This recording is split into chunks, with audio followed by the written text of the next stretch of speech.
先生何先生何先生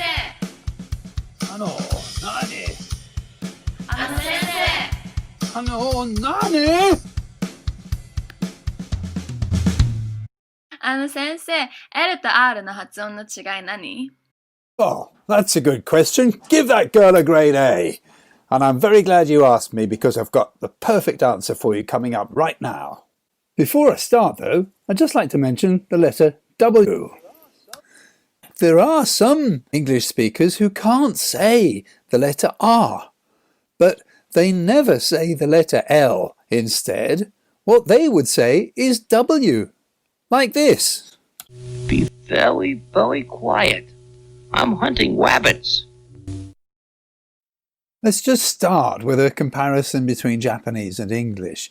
From a Japanese point of view, you would see R and L, R and L, as being pretty much the same sound. And W, on the other hand, you'd see as completely different.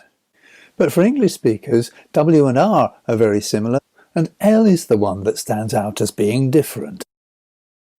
Let's take a look at what's going on inside the mouth. If this is the inside of your mouth, we're just interested in one little part of it.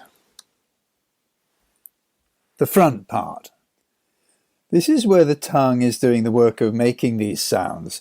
In Japanese, it's making the rari, ru, re, ro sounds by basically placing the tongue right there in the middle of that little flat bit just behind your teeth, which is called the palate.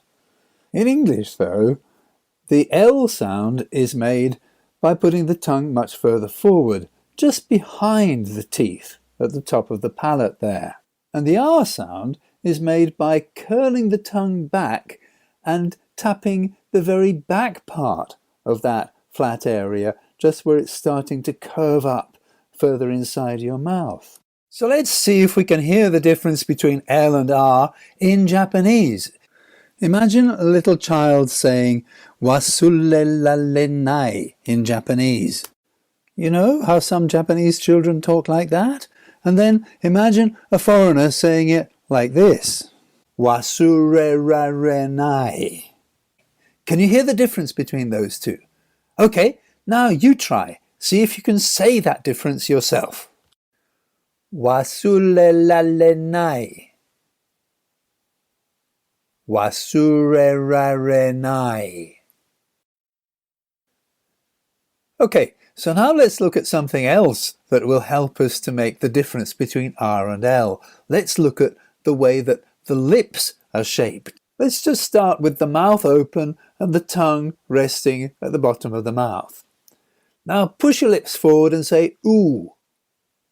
Go on, try it. Ooh. No problems, right? And now say E. That's right, E. So your lips move back. Okay, so now I want to put those two things together. Remember, with R, we said the tongue is rolling back like this to make the sound R. Try it.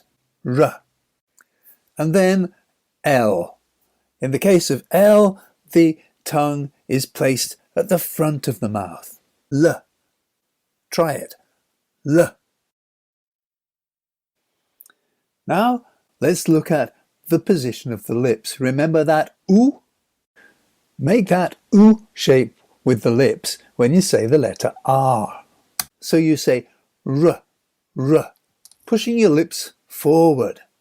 Now, when you say the letter L, make your mouth in that position of E. You say L, L, with your lips back as if you were smiling.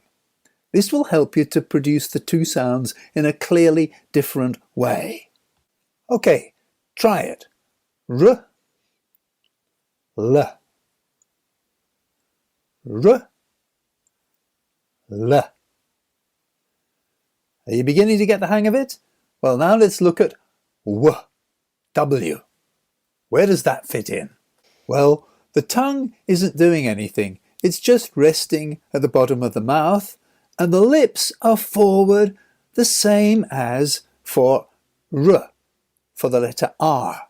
That's why English speakers feel that W and R are more similar and L is different because of the shape of the lips. So let's just try that. Let's try W, R, L. You try. W, R, L. Okay? Now, there is an easy way to remember this. It's kiss, kiss, smile. W, R, L. You see? It's easy. 先生 nani? 先生 nani? 先生 nani?